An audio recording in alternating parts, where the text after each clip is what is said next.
Tonight, why all this snow is especially difficult for people with physical disabilities. The province's official opposition is officially sworn in ahead of Monday's throne speech. And we take you to a new lending library for ribbon skirts. This is CBC Saskatchewan News.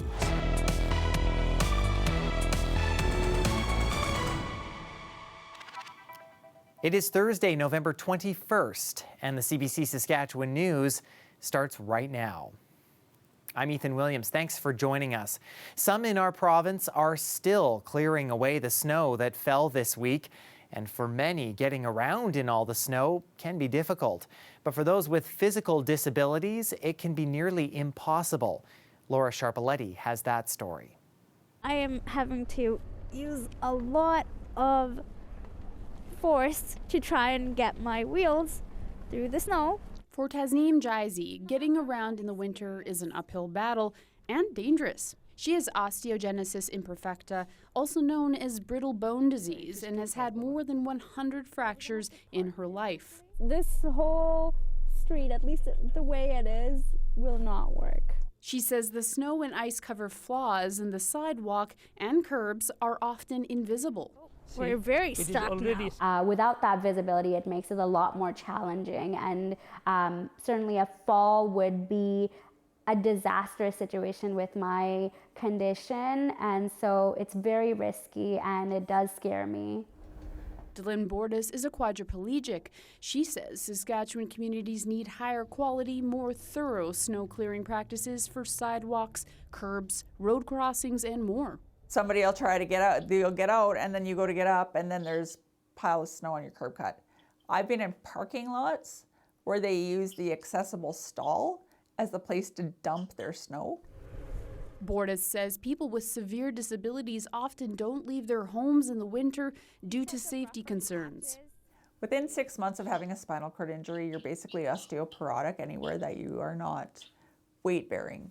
So of course, falling out of your chair, so many broken bones, so many broken legs. Jaizi says consultation between elected officials and physically disabled folks is crucial for change. Please see us, listen to us, and hear us about what our needs are, because at the end of the day, accessibility benefits everyone. I think it's going to be really important to have people with physical disabilities be at decision-making tables for how our societies are going to be tackling the effects of climate change and these harsher weather patterns that we're going to be dealing with. For now, able-bodied community members are encouraged to help others by shoveling snow and even picking up groceries for people who can't get out during snowstorms and other emergencies. Laura Sharpaletti, CBC News, Regina.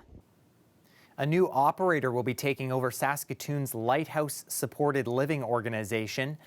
The Mustard Seed is an Alberta-based Christian nonprofit. It will be running supportive housing services out of the Lighthouse. Saskatoon will be the 7th Canadian city the group will operate in. But some activists are concerned about a Christian group stepping in to help homeless people, many of whom are Indigenous. Will it remain Christian-based, or can we have it spirituality-based? That's the problem that we have with organizations. Are they going to come to us as spirituality, or do we have to go Christian and go to a church? Why can't they come out and pray with us? Traditionally, we have partnered with agencies that have knowledge of how to work with the various populations we work with, including First Nations and Indigenous. And so building those partnerships is going to be crucial to us. And so we're in the process of doing that now. The province purchased the Lighthouse property in December of 2023. The Mustard Seed says it is excited to work with the provincial government and the city of Saskatoon to help those in need. The Regina area chiropractor accused of sexual assault spoke in his own defense today. Reuben Mans is accused of assaulting 7 women over a 10-year period while they were under his care.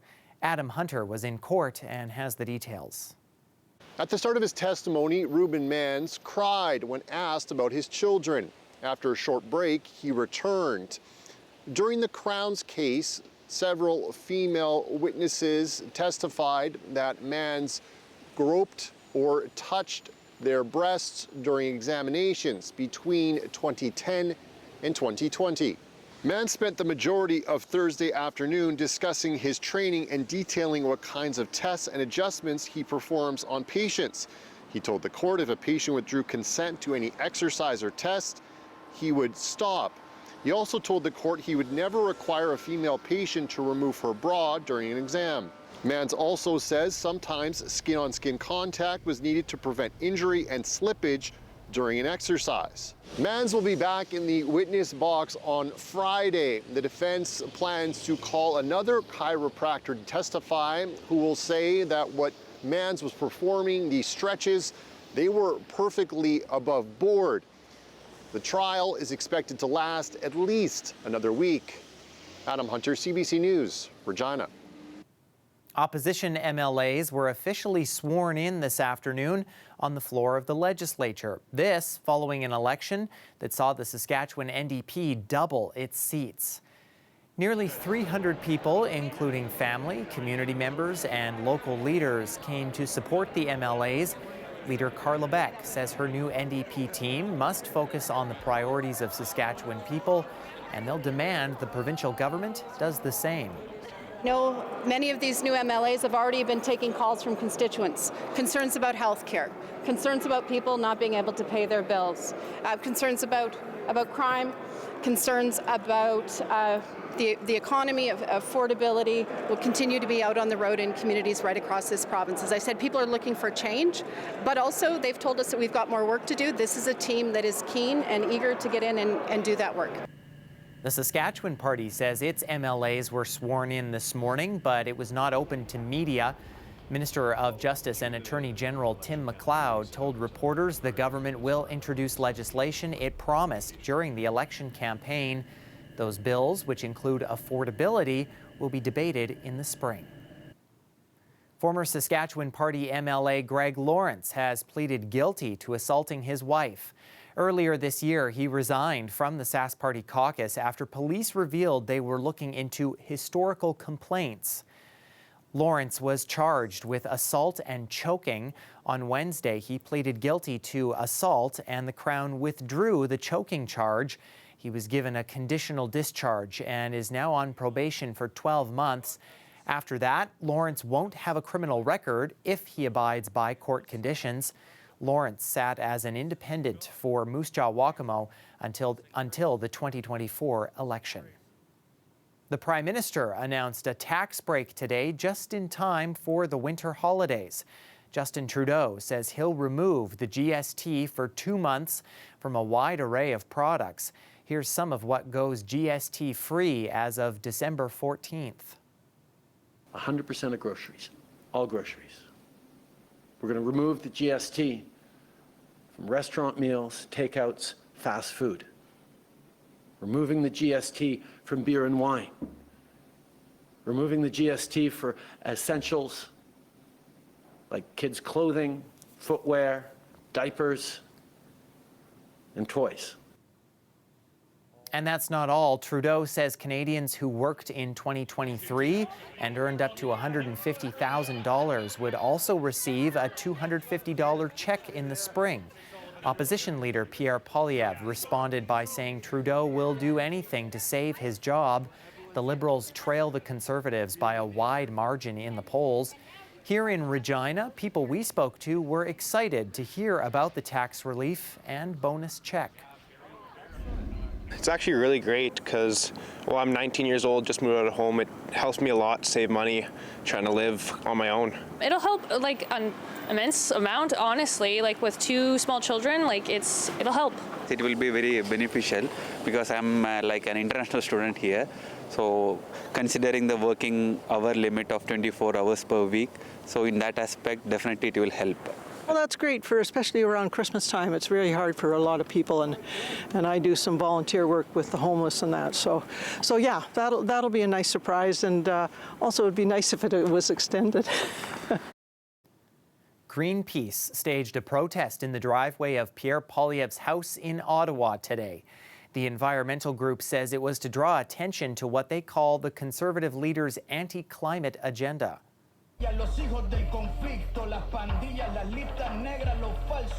Two activists locked themselves to a replica of an oil pump jack in front of the Stornoway residence. Police say the demonstrators did not allow Poilievre's family to pass. The protesters were removed and arrested with charges pending.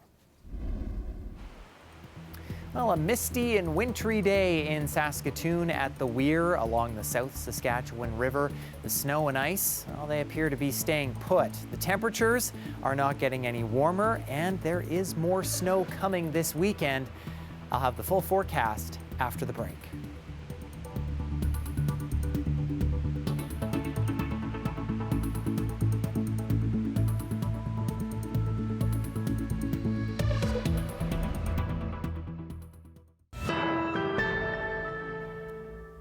Welcome back. The 2024 CFL season has wrapped up, and now the Riders' coaching staff is reflecting on what went right and what went wrong. Of course, as we all know, the Riders were defeated by the Winnipeg Blue Bombers in the Western Final, ending the season with 9 wins, 8 losses, and a tie.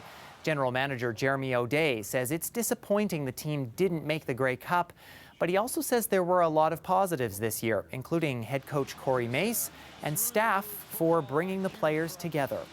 I thought that they really came together as a group, as a team. They were closer than many teams that I've seen in the past, and just really had each other's back, cared about each other. A lot of that had to do with our head coach and his staff, just their messaging. O'Day says he and the coaching staff are in the midst of player evaluations to see who will stay and who will go, but so far no decisions have been made. Meanwhile, the hockey season is getting into full swing, and the Regina Pats are already thinking about the future, as today they traded their captain. Tanner Howe was dealt to the Calgary Hitmen in exchange for a pair of top prospects as well as a second and third round draft pick. Howe, who's from Saskatchewan, has been a career Pat, playing 217 games, netting 240 points. He was selected by the Pittsburgh Penguins in the second round in the 2024 NHL draft. The Pats have been a very busy team off the ice. This is the 6th trade in the past 30 days by the club. Well, there are libraries for books, music, toys, and even seeds, but now there's a library for ribbon skirts. The Lending Library is also part of an empowerment program called Growing Young Movers, which is run out of Mama Wayatatin Center at Scott Collegiate in Regina. It's also teaching valuable life skills to young people who sew the skirts. Everyone's on their own path with either identity and cultural identity, and many of us have, we've grown up apart from our culture. Are you done? Culture is a big piece, and if we can get Indigenous youth and Indigenous young adults proud to be of who they are, I think we're making really big strides of not only just reconciliation, but moving forward and being proud of who we are and wearing articles of clothing or participating in traditions that embody our culture. The Ribbon Skirt Library is going to be like a loan program, and it's really going to be a great initiative that's ran through Growing Young Movers, but it's going to have home here at the Mama Wayatatin Center, and it's going to be amazing to see the whole process, how young people are learning those essential skills to sew, make a ribbon skirt, but more so learning about ribbon skirts and the importance that we keep that piece of regalia alive in our communities for our Indigenous women.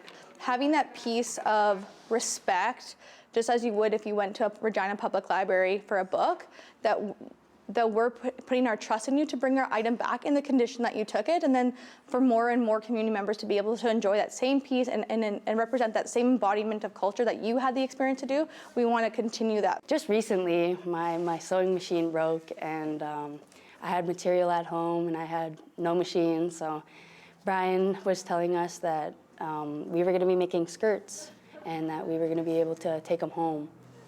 And I felt like it was a really good opportunity because not a lot of people I know that come here have their own skirt. It's not just the skills of understanding the significance behind the ribbon skirts, but it's also the skills of sewing. So that's been kind of two of our tools that we're trying to add to our toolkit. So now that they all have kind of some basic sewing under their belt and have been able to kind of show that humbleness to creator and making those mistakes along the way, we're hoping that that's like a learning opportunity and that they're willing to continue with that sewing project. It makes me feel really grateful because my ancestors weren't able to do any of this stuff because it was not legal or anything. And it's just makes me feel powerful, I guess. As a woman, as we're able to make our own clothing that we wear and we use in ceremonies, it's just a really powerful, beautiful feeling. An Emily Carr barn sale find has sold at a Toronto auction for even more than art experts predicted. Selling now at $290,000. Fair warning, last call. And sold, congratulations. Carr's painting titled Masset QCI went for $290,000, about $90,000 more than the highest pre-sale estimate. The oil-on-canvas painting from 1912 depicts a carved grizzly bear atop a memorial totem pole. The auction house says the work was purchased by a New York art dealer for $50 US at an estate sale. The weather update is brought to you by Capital GMC Buick Cadillac. Year-end clearance is on now.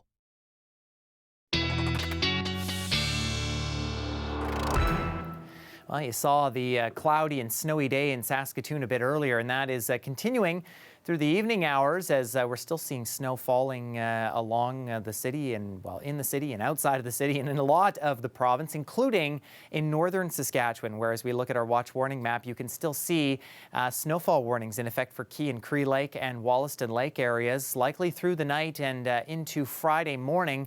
We'll be looking at another 5 to 10 centimeters possible, about 13 centimeters reported in this area by Environment Canada through Thursday. Now, here's kind of a closer look at what we're expecting. That part of the province, again, in that 5 to 10 centimeter range, especially if you're in places like Stony Rapids, Key Lake, and Wollaston Lake. The south end area, Pelican Narrows, again, I think much of the snow is over for you folks. You can see that system kind of just stalled out right over northern Saskatchewan. And in addition to the snow falling there, we are still seeing a bit of snow that will move through southern Saskatchewan, particularly south of the Trans-Canada overnight tonight. Things clear for a brief period of time tomorrow afternoon through the province, but look out, another round of snow begins to move in tomorrow evening for southwestern and south central portions of the province. That's actually not the end of the snow though, because as we get into Thursday afternoon, kind of the late morning hours, early afternoon, west central and southwestern areas going to get the brunt of this next low pressure system moving in from Alberta. This will be similar to the storm system that we saw earlier in the week. So another round of some heavy snow moving into Regina and Saskatoon by later on Saturday evening and into early Sunday morning before that starts to dissipate through the day on Sunday. Now, snowfall totals for tonight, again, I think we're only looking for about 2 to 4 centimeters, but this is kind of a worst case scenario model here. Anywhere between maybe in some spots up to 20 to 25 centimeters of snow. Saskatoon and Regina, worst case scenario, 20 centimeters by the end of day Sunday. Some other models saying maybe closer to 15 to 20 centimeters, and some putting this system a little bit further north than what you see there. So we'll kind of see over the next day or so here where that all ends up. Still gusty at times in the north overnight. With that system moving in on Saturday, the winds are going to start to pick up, and you see some gusts there in the range of maybe 50, 60 kilometers an hour. So blowing snow, definitely a concern, and highway travel will be a little bit dicey as we head into the weekend. After that system passes by, we're into the minus double digits in Regina, although it looks like we will get the sunshine back for next week. Saskatoon, again, pretty similar picture of how that's going to play out. I think just a little bit of snow lingering on Sunday before we see the sunshine and colder temperatures into the beginning of next week. A remarkable video to show you from Iceland. Sunrise today over a volcano that's erupting near Reykjavik. The volcano is about 30 kilometers southwest of the capital. The eruption began last night, and there is no word that smoke and ash venting from the cone is disrupting air travel. Stay with us. We'll have more news after the break.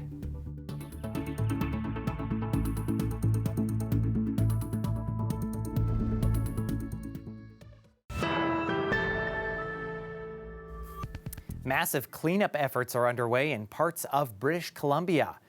More than 30,000 hydro customers are still without power after the province was hit by a rare bomb cyclone on Tuesday night. The storm brought strong gusts upwards of 170 kilometers an hour in some areas. That's equivalent to a Category 2 hurricane. Houses sustained damage, trees were ripped from the ground, and roads were littered with debris. Well, for us here, it's the worst that we've had. We've had other bad storms, but as far as trees down, this is the worst. There's things you can do is be prepared, have a generator and, you know, have your supplies. And it's rare for us here to get stuck for a long time because we're on the main grid here. But there's other people that are off grid. It can be days, and it will be probably for some. BC Hydro said in a statement that it could be a while yet before power is restored for some businesses and residents. The province is also bracing for a second storm system. Meteorologists say it's not bomb cyclone territory, but it is expected to bring strong winds, rain, and snow starting Friday morning.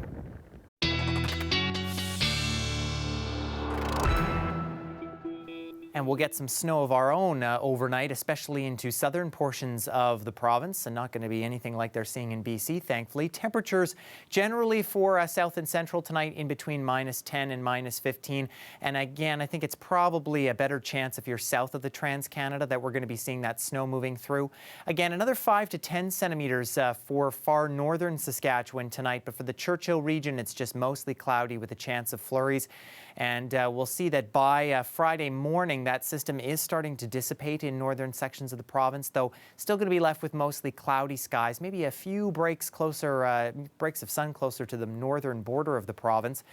Into south and central, we are starting Friday with some cloud cover in the south and actually some breaks of sun possible and maybe even a mostly sunny day for parts of central Saskatchewan. But again, for the south, I think we're looking at mostly cloudy conditions. And then watch out, that next system starting to move into southwestern Saskatchewan later into the afternoon as we get some increasing cloudiness. Again, that's not the big system that'll be hitting us. That comes later on Saturday, but a few centimeters of snow possible as we head later into the day Friday. And that is it for us tonight. For news anytime, you can head to cbc.ca/Sask, subscribe to the CBC Saskatchewan YouTube channel, or download the CBC News app. Thanks so much for watching. Have a great night.